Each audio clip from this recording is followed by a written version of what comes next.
اس وقت دنیا کے اوپر، اس پر بھی آپ سرچ کر کے دیکھیں، اور جا کے گوگل پر ہر چیز جو ہے وہ موجود ہے، مل جاتی ہے، آپ گوگل پر سرچ کریں۔ حالات کو جس طرف لے کر یہ جانا چاہتے ہیں، اللہ تعالی ہم سب کی حفاظت فرمائے، حالات کو جس طرف یہ لے کر جانا چاہتے ہیں۔ پہلا فارمولہ تھا حضرت یوسف علیہ السلام سے جو انہوں نے سیکھا اور جس پر میں نے آپ کے سامنے روشنی ڈال دی۔ دوسرا فارمولہ جس نے حضرت یوسف علیہ السلام کو اوپر کیا، جس نے حضرت یوسف علیہ السلام کو مصر میں مقام و مرتبہ دیا، وہ دوسری وجہ کیا بنی تھی؟ پہلی وجہ تو ہم نے پڑھ لی، سمجھ لی کہ خزائن الارض پر مامور ہو جانا، ٹھیک ہے۔ دوسری وجہ کیا تھی؟ دوسری وجہ حضرت یوسف علیہ السلام کی اس وقت مصر میں مقام و مرتبہ پا لینے کی، وہ تھی مصریوں کا قحط سالی کے اندر مبتلا ہو جانا۔ مصریوں کا، بلکہ مصر کا ہی نہیں، ارد گرد کے بہت بڑے علاقے کا قحط سالی کے اندر مبتلا ہو جانا، اور قحط سالی کے بعد اناج کا صرف اور صرف حضرت یوسف علیہ السلام کے پاس موجود ہونا، حضرت یوسف علیہ السلام کے سگنیچر سے اناج ملنا، یہ سب سے بڑی پاور، سب سے بڑی طاقت تھی جو حضرت یوسف علیہ السلام کے پاس تھی۔ لیکن انہوں نے اس طاقت کو انسانیت کی فلاح، انسانیت کی خدمت اور انسانیت کی بقا اور زندگی کے لیے استعمال کیا۔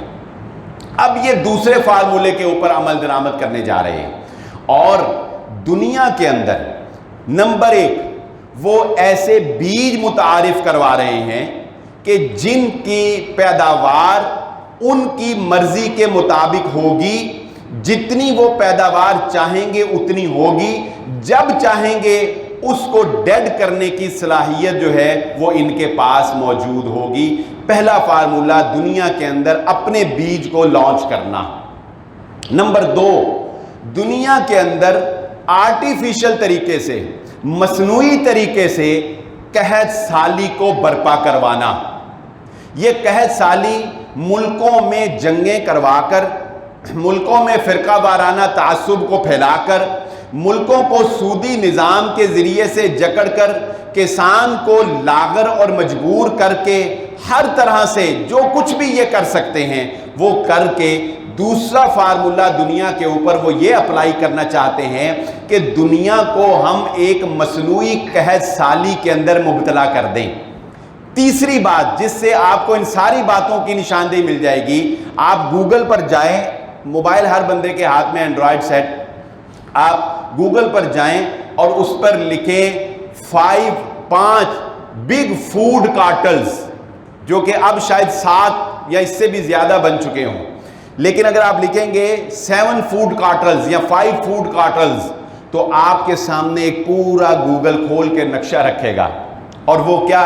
وہ بتائے گا کہ دنیا کے اوپر یہودیوں کے جو زائنزم ہے، ان کی خاص تحریک ہے، اس کے تحت، جسے ہم صہیونی تحریک کہتے ہیں، اس کے تحت دنیا میں 5 سے 7 بڑے بڑے پیمانے کے اوپر غلے کو سٹور کرنے کے لیے گودام بنائے گئے ہیں۔ اتنے بڑے پیمانے کے اوپر وہ گودام بنائے گئے ہیں جہاں پر اناج کو سٹور کیا جا سکتا ہے، اور اب تو انسان بہت ترقی کر گیا، جہاں پر اناج کو سٹور کیا، اتنے بڑے پیمانے کے اوپر اناج کو سٹور کیا جا سکتا ہے کہ شہروں کو، ملکوں کو آپ سالوں تک جو ہے وہ اناج فراہم کر سکتے ہیں۔ یہ 7 بڑے فوڈ کارٹلز کس نے بنائے ہیں؟ یہ ان یہودی ملٹی نیشنل کمپنیز نے بنائے ہیں جو دنیا کے اوپر مصنوعی طریقے سے قحط سالی کو نافذ کرنا چاہتے ہیں۔ اور فیوچر پلان کیا ہے؟ اور یہ دیکھیں تو صحیح نا، یہ جو باتیں میں نے آپ کے سامنے بیان کی ہیں، یہ کوئی 1-2 دن میں کام ہو گئے ہیں؟ یہ کوئی 1-2 سالوں میں ہو گئے ہیں؟ بتائیں، یہ صدیاں لگی ہیں، صدیاں۔ کہاں حضرت یوسف علیہ السلام کا دور، ہمارے نبی محمد صلی اللہ علیہ وآلہ وسلم کے دور گزرے بھی 1400 سال ہو گئے، اس سے بھی آپ پیچھے چلے جائیے، یعنی کوئی 3500 سال سے لگے ہیں، اور آج آ کر دنیا کے اوپر تسلط قائم کر لیا. اور یہ آج میں آپ کو بتا رہا ہوں، کوئی ڈھکی چھپی بات نہیں ہے کہ ایک وقت وہ ایسا لانا چاہتے ہیں کہ دنیا کے اوپر قحط برپا ہوگا، اور دوسرا فارمولہ حضرت یوسف علیہ السلام کے دور کا اپلائی ہوگا کہ جب دنیا کے اوپر قحط آئے گا تو سارے کا سارا جو محفوظ غلہ ہوگا وہ ان کے فوڈ کارٹل سٹوریج کے اندر موجود ہوگا. اس وقت اصل میں یہ اناؤنسمنٹ ہوگی کہ آج کے بعد دنیا میں پیپر کرنسی ختم. آج یہ پلاننگ ہے. آج کے بعد دنیا میں کریڈٹ کارڈ ختم. آج کے بعد دنیا میں ڈیبٹ کارڈ ختم. آج کے بعد ہم جو لین دین کریں گے وہ قدرتی نظام کے تحت یا سونے میں کریں گے یا چاندی میں کریں گے یا جو اناج جو چیزیں ہوتی ہیں جس طرح کے پہلے لوگ کرتے تھے ان میں کریں گے. یہ اناؤنسمنٹ کر دی. اچھا یہ اناؤنسمنٹ ہوئی، لوگوں کے پاس کیا رہ گیا بتائیں؟ کچھ بھی نہیں. لوگ تو خالی ہاتھ ہو گئے. کروڑوں روپیہ اپنے بینک میں رکھنے والا شخص خالی ہاتھ، اور بھوک سے لوگ مر رہے ہوں گے. فلہذا یہ لوگوں کو کہیں گے کہ اب آؤ ہمارے نیچے، اب اگر تمہیں اناج چاہیے، اب اگر تمہیں غلہ چاہیے تو آؤ اس دجالی پیڈ کے اوپر سگنیچر کرو. اس دجال کو اپنا خدا مانو. یہ آپ کا ایمان لیں گے، انہیں اور کچھ نہیں چاہیے. انہوں نے آپ سے ٹانگیں نہیں دبوانی، انہوں نے آپ سے آپ کا ایمان لینا ہے. اس کی دلیل محمد الرسول اللہ صلی اللہ علیہ وآلہ وسلم نے ارشاد فرمایا. اللہ کے نبی صلی اللہ علیہ وآلہ وسلم نے ارشاد فرمایا جب تمہیں اس بات کی خبر، یہ تو ہم جانتے ہی ہیں نا کہ 70,000 یہودی دجال کے اوپر ایمان لائیں گے. 70,000 یہودی دجال کے اوپر ایمان لائیں گے، اور بیسیکلی وہ انتظار بھی دجال کا ہی کر رہے ہیں، اور یہ ساری پلاننگ دجال کے لیے ہی کی جا رہی ہے. اللہ کے نبی صلی اللہ علیہ وسلم فرماتے ہیں، بہت پہلے ہمیں اللہ کے نبی صلی اللہ علیہ وسلم نے اس کی خبر دے دی. اللہ کے نبی صلی اللہ علیہ وسلم فرماتے ہیں تم میں سے اگر کسی کو اس بات کا علم ہو جائے کہ دجال کا خروج ہو چکا ہے تو اپنا ایمان آزمانے کے لیے اس کے سامنے جا کے کھڑے نہ ہو جاؤ کہ بھی میں تجھے دیکھ لیتا ہوں، میں تجھے جانتا ہوں، تو دجال ہے. نبی صلی اللہ علیہ وسلم نے فرمایا اس کوشش کرو کہ اس سے دور ہو جاؤ. کوشش کرو کہ تمہارا اس کے ساتھ مقابلہ، تمہاری اس کے ساتھ ملاقات، تمہارا اس کے ساتھ ٹاکرا نہ ہو. کیوں؟ اس لیے کہ اللہ کے نبی صلی اللہ علیہ وآلہ وسلم فرماتے ہیں اس کے پاس ایسی طاقت ہوگی اس وقت، ایسی مصنوعی طاقت، ایسی شعبدہ بازی ہوگی اس کے پاس کہ بڑے بڑے ایمان والوں کا ایمان بھی سلپ کر جائے گا. کیا ہوگا؟ اللہ کے نبی صلی اللہ علیہ وآلہ وسلم نے فرمایا اس کے پاس روٹیوں کا پہاڑ ہوگا. روٹیوں کا پہاڑ ہوگا. اب اس وقت یہ روٹیوں کا پہاڑ کہنا، اس کا مقصد کیا ہے؟ مقصد اناج کا کنٹرول دجال کے ہاتھ میں ہوگا. جو اس کو خدا مانے گا اسے روٹی ملے گی، جو اس کو خدا مانے گا اسے اناج ملے گا، جو اس کو خدا نہیں مانے گا اس کی زمین بنجر، جو اس کو خدا نہیں مانے گا اس کا سرمایہ ختم، جو اس کو خدا نہیں مانے گا اسے پینے کے لیے پانی تک نہیں ملے گا. اس لیے کہ دوسری بات رسول اللہ صلی اللہ علیہ وآلہ وسلم نے فرمائی اس کے پاس روٹیوں کا پہاڑ ہوگا، اور اللہ کے نبی صلی اللہ علیہ وآلہ وسلم نے فرمایا اس کے پاس جاری نہروں کا کنٹرول ہوگا، اس کے پاس پانی کا کنٹرول ہوگا. جب چاہے گا تمہارا پانی بند. اب آپ بتائیے اللہ کے نبی صلی اللہ علیہ وآلہ وسلم فرما رہے ہیں یہ معاشی تنگی کتنی بری چیز ہے. جس انسان کو روٹی نہ ملتی ہو وہ اپنا سب کچھ لٹانے کے لیے تیار ہو جاتا ہے. جس انسان کو پانی نہ ملتا ہو، اور اس کے مقابل یعنی جو دجال کو نہیں مانتا اس کا سب کچھ غرق، اس کا سب کچھ ختم، اور جو مان لیتا ہے اس کے تو وارے نیارے ہو گئے. جو مان لیتا ہے اس کے لیے فصلیں لہلہاتی ہیں، جو مان لیتا ہے اس کے لیے نہریں بھی جاری ہیں، اس کے لیے تو دنیا جنت بنا دی گئی ہے. لیکن جس نے نہیں مانا وہ کامیاب ہو گیا، اور جس نے مان لیا وہ اس کی جنت میں چلا گیا اور اللہ رب العزت کی جہنم میں چلا گیا. اتنا ہی کافی نہیں ہے، اس سے بھی آگے تو وہ کام کر کے دکھا سکتا ہے، اور اس کے لیے بھی پلاننگ کی جا رہی ہے. وقت قلیل ہے، انشاءاللہ ہم آئندہ جو نشست آئے گی اس میں ہم سود کی قباحتیں، اسلامک بینکنگ میں جو سودی نظام ہے اس میں ہمارا جو بینک کے ساتھ ریلیشن ہے اس پر انشاءاللہ گفتگو کریں گے. اچھا، اس سے بھی آگے دجال کام کر سکتا ہے، اور وہ کیا؟ کہ ایک شخص جو مدینہ سے نکلے، 4 مسجدیں ہیں جہاں دجال نہیں جا سکتا، 4 مسجدیں اور 2 شہر، پوری دنیا میں 2 شہر ہیں، 4 مسجدیں، مکہ اور مدینہ، یہ 2 شہر ہیں جہاں دجال داخل نہیں ہو سکے گا، اور 4 مسجدیں ہیں، مسجد الحرام، مسجد النبوی، مسجد الاقصی اور مسجد طور، یہ حبشہ کے مقام کے اوپر ہے، ایک سادہ سی مسجد ہے بالکل۔ یہ 4 مسجدیں ہیں جہاں پر دجال داخل نہیں ہو سکتا، 2 شہر ہیں۔ اچھا، اس سے بھی آگے وہ کیا کر کے دکھائے گا؟ ایک شخص اس سے پوچھے گا کہ مجھے پتا ہے کہ تم دجال ہو، وہ کہے گا اچھا اگر میں تیرے سامنے ایک بندہ ماروں اور مار کر اسے زندہ کر دوں، کیا پھر تو مان لے گا کہ میں خدا ہوں؟ بیسیکلی اس نے اپنے آپ کو خدا منوانا ہے، اور اس نے یہ نہیں منوانا کہ میں دجال ہوں۔ اپنے آپ کو دجال منوا کے کون سا تیر مارا بھائی؟ اپنے آپ کو خدا منوانا ہے۔ رسول اللہ صلی اللہ علیہ وآلہ وسلم نے فرمایا ہے مسلمانوں یاد رکھو دجال وہ پھسی ہوئی آنکھ والا، بعض تصاویر میں آپ دیکھتے ہیں کہ آنکھ درمیان میں بنائی ہوئی ہوتی ہے، نہیں، وہ ایک آنکھ والا نہیں ہوگا، وہ کانا دجال ہے۔ اللہ کے نبی صلی اللہ علیہ وسلم فرمایا اس کی ایک آنکھ جو ہے وہ بنٹے کی طرح، پتھر کی طرح نظر آتی ہے، پھسی ہوئی آنکھ والا۔ تمہارا رب کسی عیب والا نہیں ہے، تمہارا رب ہر عیب سے پاک ہے۔ وہ تمہارا رب نہیں ہے، وہ تمہارا خدا نہیں ہو سکتا، وہ پھسی ہوئی آنکھ والا ہوگا۔ کہے گا اس کو مار دیتا ہوں، مار کے زندہ کر دیتا ہوں، بتا مانے گا میں خدا ہوں؟ وہ کہے گا مانتا ہوں، پکا مومن ہوگا، کوئی پکا بابی سمجھ جائے گا فوراً، وہ کہے گا چل کر کے دکھا۔ دجال کہے گا اچھا چل ٹھیک ہے۔ وہ دجال جو ہے اس کے سامنے ایک بندے کو مارے گا، مار کے زندہ کرے گا۔ اب یہ کتنا بڑا دجل ہے بتائیں، کتنا بڑا فریب، حالانکہ حقیقت نہیں ہوگی، حقیقت تو اللہ رب العزت کے اختیار میں ہے۔ مومن ہیں، ہم جانتے ہیں کہ اللہ ہے جس کو چاہتا ہے زندگی دیتا ہے اور جس کو چاہتا ہے موت دیتا ہے، لیکن دجل اتنا ہوگا، آنکھوں کا فریب اتنا ہوگا۔ بھئی آنکھوں سے اگر رسیاں سانپ نظر آ سکتی ہیں تو بندہ مر کے زندہ ہوتا بھی تو نظر آ سکتا ہے نا۔ آنکھوں سے اگر رسیاں سانپ نظر آ سکتی تو نظر آئے گا، تو وہ بندہ پھر کیا کہے گا؟ وہ کہے گا پہلے تو مجھے کوئی شک ہو سکتا تھا کہ تو دجال ہو کہ نہ ہو، اب مجھے یقین ہو گیا کہ تو ہی دجال ہے۔